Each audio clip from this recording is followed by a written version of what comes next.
Hi, my name is Heidi Howell. I'm the mother of Lily Howell, or Miss Lily, and I'm here to answer some questions about the Mississippi Freedom Summer that I went to when I was in college. Awesome. So, our first question for you today is what made you decide to join Mississippi Freedom Summer and the Student Nonviolent Coordinating Committee? Well, I really didn't know anything about what was going on in the South. I grew up in California, and it was it it was different in California. But when I went to a lecture, and I didn't really know what to expect, but they started talking about the problems in the South. And there are a lot of problems, but that there was virtually still segregated, that the white people lived separately from the Black people. And most Black people were very poor in the South. And above all, most Black people were not registered to vote. So that meant that they had absolutely no power, no say over anything in their lives. And when I went to this meeting, I heard about a movement to go down to Mississippi in the summer to send white college students, white and Black college students, down to Mississippi to help register voters. So, although I didn't know much about the situation, I felt like this was bad, and that I could help with this. This was all set up by a group called SNCC, a Student Nonviolent Coordinating Committee. And SNCC did some very smart things. They didn't just send us down to Mississippi. They made us go to a 1 week long training in Oxford, Ohio. And in the training, they taught us about how to be nonviolent, what that meant, that if people yelled at you, you weren't supposed to react. You wouldn't yell back. If someone hit you, you wouldn't hit them back. It truly was to be nonviolent, that we were just down there to help register voters and not to fight with the local people and not to get them upset if we could help it. So I was at a week-long training in Oxford, Ohio, before I was sent to Mississippi. Okay. And while I was there, I was in the second group. While I was at the training, we got word that 3 SNCC volunteers had disappeared, and it didn't look good. So that's when I first realized that this was real, and this was serious, and this was dangerous. Mm-hmm. And how about when you got there? Well, even before we got there, I want to say that the SNCC leaders said, we don't know what has happened to the 3 volunteers, but we're very worried that this is not good. And anybody that feels afraid doesn't need to go. It's okay to change your mind. But I went anyway. But it made me realize that this was a serious undertaking, and way more dangerous than I had anticipated. Mm-hmm. My role when I got to Mississippi was to work we set up a freedom school with the little children. And we also had a huge amount of books that had been donated.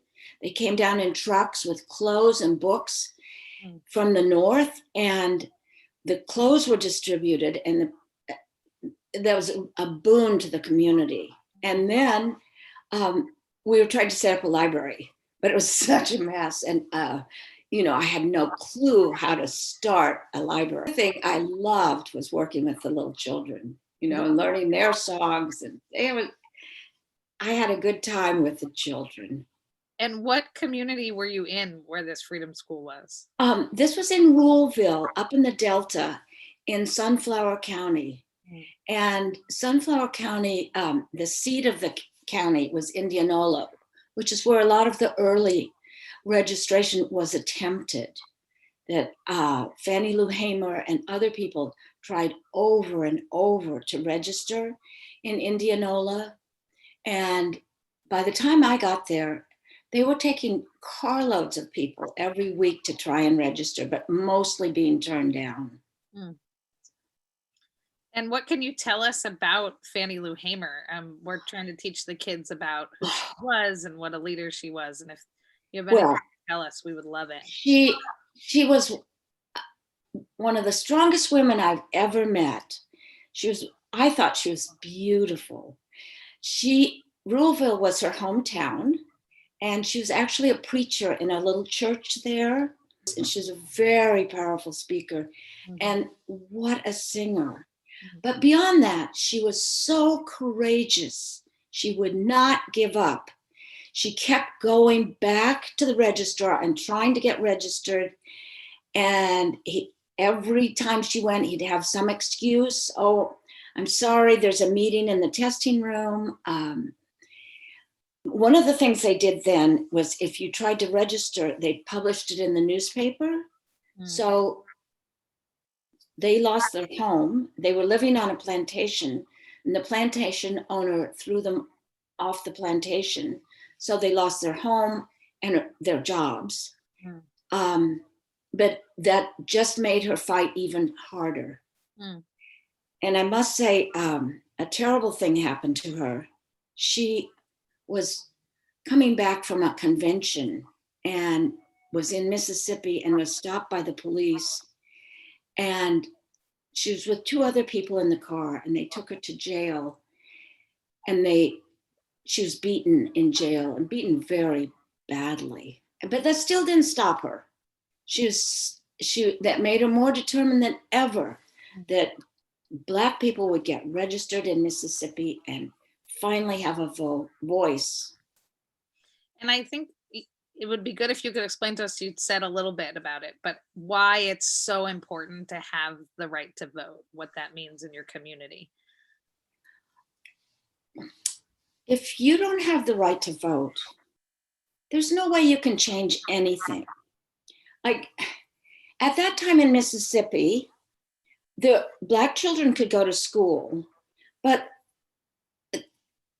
it wasn't fair the way it was distributed. And if you can't vote and change how the tax money is distributed, you have no say in what goes on. Mm-hmm. It's terribly important to have the vote. There were other things that needed to be changed, but this was one concrete thing that you could do, and they made it extremely hard to register. Mm-hmm. Yeah. Here in California, you see people have a little table set up in front of the grocery store, register to vote, and all you have to do is sign your name. You don't have to study the Constitution, and it's not published in the newspaper like it was in Mississippi. So it's terribly important to have a voice. Yeah, thank you for explaining that.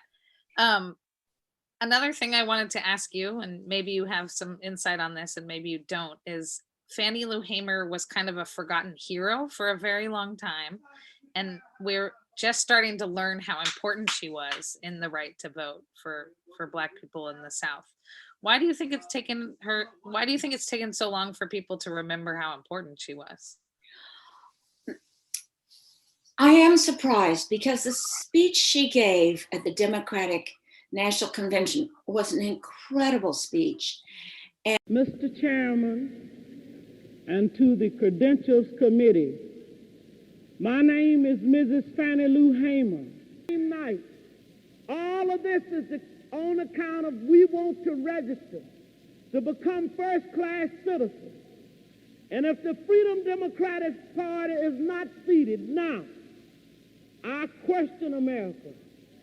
Is this America, the land of the free and the home of the brave, where we have to sleep with our telephones off of the hook because our lives be threatened daily, because we want to live as decent human beings in America? Thank you.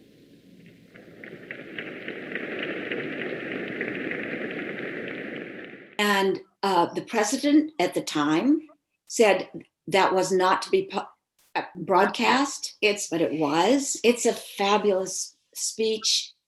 and it shouldn't have been forgotten. But I think one of the things that happened was it was such a crushing blow what happened at the Democratic convention. And when they left there, it was with such a sense of defeat. I think it took a lot out of Fannie Lou Hamer. And the other thing I think is that she wasn't healthy. She never recovered from that beating. She had a limp and other things she never talked about.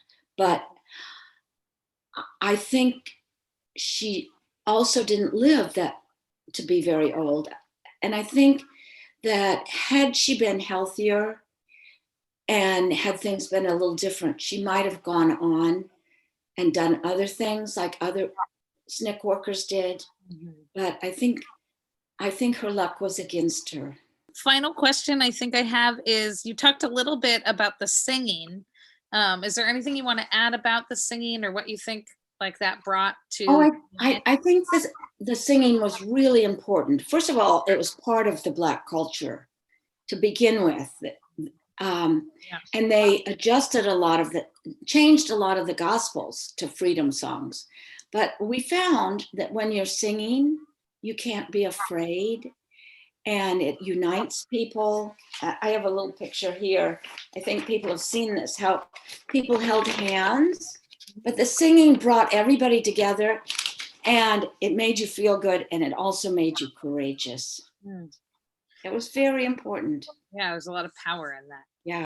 Woke up this morning with my mind stay on freedom. Oh, woke up this morning with my mind stay on freedom. Oh, woke up this morning with my mind stay on freedom. Hallelujah, hallelujah, hallelujah. Walking and talking with my mind.